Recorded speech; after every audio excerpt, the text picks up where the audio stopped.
Hello everyone, my name is Akash Shrivastava. I'm a faculty in the Lakshya Academy. I'm a faculty for GS. मैं आपका history और geography पढ़ाता हूँ history लक्ष्य academy में। So guys आज का जो वीडियो है उसको बनाने का टारगेट ये था कि बहुत सारे लोगों को ये बहुत बड़ी प्रॉब्लम रहती है कि हिस्ट्री या ज्योग्राफी कैसे पढ़ा जाए। जनरली लोग इन सब्जेक्ट्स को अवॉइड करने की कोशिश करते हैं। जनरली लोग अवॉइड इसलिए भी करते हैं कि इनके स्कूल के टाइम पे भी स्कूल में भी बहुत अच्छे से हिस्ट्री और ज्योग्राफी नहीं पढ़ाई गई होती है। सो आज के मेरे इस वीडियो को बनाने का टारगेट ये है कि first of all the batch which we are starting on the 22nd of May, अभी जो हम 22 मई से स्टार्ट करने वाले हैं बैच को, इसके लिए ये वीडियो बनाई गई है। और इस वीडियो में मैंने फोकस ये किया है कि हमें पढ़ना क्यों चाहिए, दूसरा पॉइंट इसे पढ़ना कैसे चाहिए। हिस्ट्री के और ज्योग्राफी का कंट्रीब्यूशन काफ़ी सब्सटेंशियल होता है जीएस की कैटेगरी में, अगर वो एनडीए का एग्जाम हो या सीडीएस का एग्जाम हो या कोई भी एग्जाम हो जो यूपीएससी कंडक्ट कराती है। सो बहुत ही ख्याल रखना है और मैं इसका ट्रिक समझाऊंगा कि आपको पढ़ना कैसे है, कवर कैसे करना है। ओके, सो सबसे पहले ये समझते हैं कि एनडीए और सीडीएस के पेपर में हिस्ट्री और ज्योग्राफी का कंट्रीब्यूशन कितना होता है। सो एनडीए के पेपर में आपको समझ में आना चाहिए कि हिस्ट्री करीबन 15 से 20 क्वेश्चंस होते हैं। 15 से 20 क्वेश्चन आउट ऑफ 150 क्वेश्चंस जो आ रहे होते हैं जीएटी के पेपर में, उसमें करीबन 50 से 20 और कई बार 20 से ज्यादा भी गए हैं, बट यस एक एवरेज 15 से 20 क्वेश्चन होते हैं हिस्ट्री के। सिमिलरली सीडीएस में 10 से 15 क्वेश्चन होते हैं, जब सीडीएस के पेपर में 120 क्वेश्चंस आ रहे होते हैं।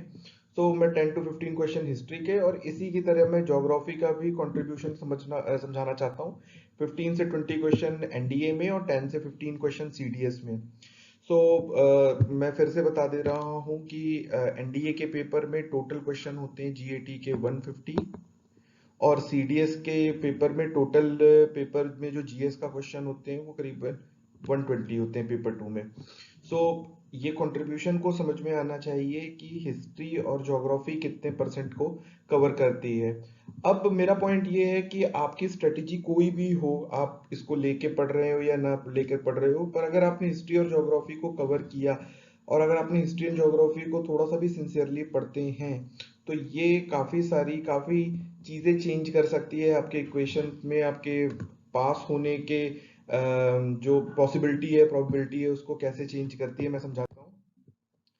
ओके, सो गाइस यहाँ ध्यान देने वाली बात है कि एनडीए में जो टोटल मार्क्स होते हैं पेपर 2 का, that is 600। So 600 total marks होने पे इस पे ध्यान देना है कि हिस्ट्री कितने लगभग मार्क्स कवर करती है, 60 to 80 मार्क्स कवर करती है। मतलब 10 to 13% के लगभग का आपका पेपर में हिस्ट्री ही रहती है। तो समझने वाली बात ये है कि कोई भी यूपीएससी का एग्जाम है, 50 to 60% को बहुत ही अच्छा माना जाता है पास करने के लिए। एज फार एज जीएस का पेपर, जीएटी का पेपर इज कंसर्न, मैं सीडीएस की बात एक चीज बता देना चाहता हूँ कि सीडीएस के पेपर में केवल 20 मार्क्स इज सफिशिएंट कि आपको वो पेपर पास होने के लिए। सो 20% मार्क्स या 20 मार्क्स जो है, इसमें ध्यान देना है कि हिस्ट्री और ज्योग्राफी का ही कंट्रीब्यूशन इतना हो जाता है कि आप पहुंच सकते हैं।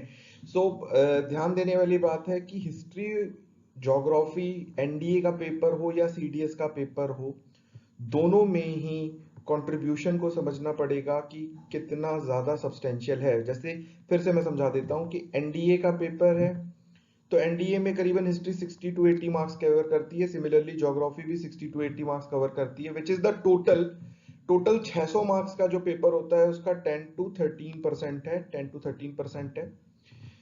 मैं ये कह रहा हूं कि अगर किसी को जीएटी का पेपर या सेकंड पेपर 2 जीएस का पेपर कठिन लगता है, तो उसे ये ध्यान देना चाहिए कि कितने परसेंटेज मार्क्स आने पर आप पास हो जाते हैं।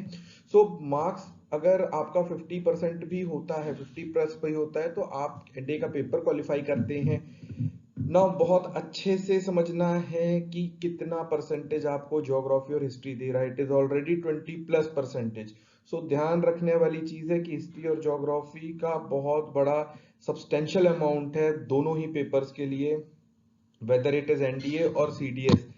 एनडीए और सीडीएस में तो मैंने जैसे पहले ही बताया कि 20% मार्क्स ही रिक्वायर्ड होता है पेपर 2 को क्वालिफाई करने के लिए। सो 15 से 20% मार्क्स तो केवल आपको हिस्ट्री और ज्योग्राफी से भी मिल जाते हैं।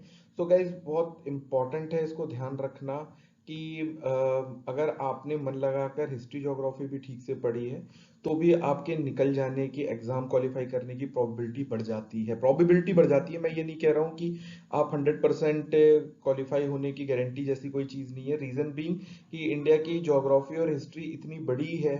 हिस्ट्री इंडिया की 5000 साल पुरानी है, ज्योग्राफी इंडिया की is the 7th largest country. So possible ही नहीं है कि एक इंसान अपनी लाइफ टाइम में 100% हिस्ट्री और ज्योग्राफी इंडिया की कवर कर ले। सो पॉइंट ये है कि ज्यादा से ज्यादा पढ़ें या सब पढ़ें। और ना लोग बच्चे इस चीज में बड़े कंफ्यूज हो जाते हैं कि उनकी हिस्ट्री और ज्योग्राफी पढ़ना कैसे है। सो मेरे लिए मैं एक चीज को सजेस्ट करना चाहता हूँ यहाँ पर आपको टॉपिक्स को प्रायोरिटाइज करना पड़ेगा। टॉपिक्स को जो सबसे ज्यादा क्वेश्चन पूछे जाते हैं, कहाँ से पूछे जाते हैं, इन टॉपिक्स को मैंने प्रायोरिटाइज किया है। आपको इसी प्रायोरिटी में पढ़ना पड़ेगा। Question from longitude, latitude, important strait, boundaries के नाम, फिजिकल फीचर्स, जो इंडिया की फिजियोग्राफी है, ये बहुत इंपॉर्टेंट टॉपिक्स हैं। Coastal plain, rivers and their tributaries, this river and tributary India की इज वेरी इंपॉर्टेंट। आप किसी भी यूपीएससी के एग्जाम को तैयारी कर रहे होंगे, ये पढ़ना ही पड़ेगा। फिर यूनेस्को की साइट्स, वेरियस टाइप के रॉक्स, फॉर्मेशन ऑफ वॉल्केनो, तो इस टाइप के जो टॉपिक्स मैंने यहाँ पे नोट कराए हैं, I request all of you कि इसे पॉज करें और इसे नोट कर लें। इसे नोट कर कर प्रिपरेशन करना शुरू करें। और अगर आपने इस टॉपिक के 30 टॉपिक्स को भी ज्योग्राफी के अच्छे से कवर कर लिया है तो भी मैं ये समझता हूँ कि आपका बहुत सब्सटेंशियल अमाउंट ज्योग्राफी का कंप्लीट हो जाएगा।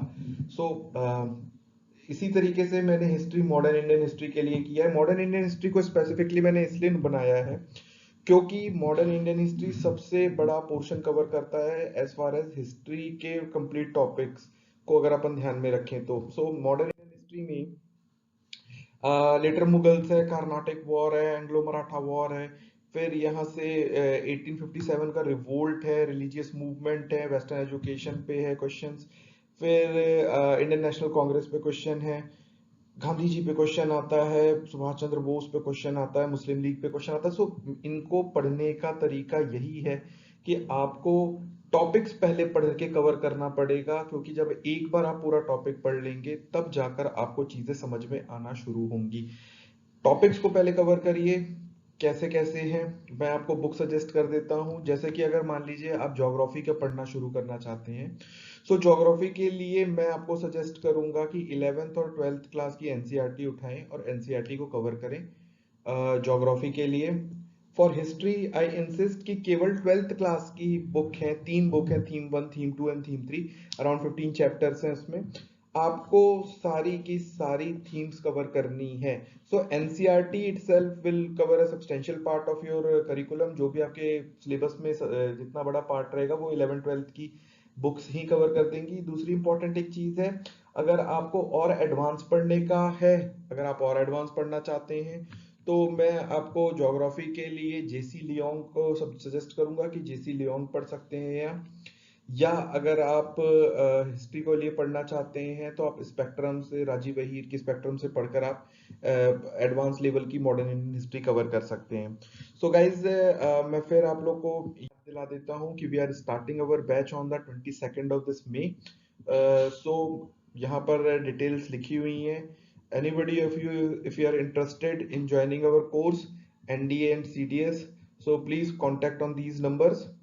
हमारा ईमेल आईडी भी नीचे दिया हुआ है। Please follow us on YouTube, Facebook and LinkedIn, and have a nice day. Thank you.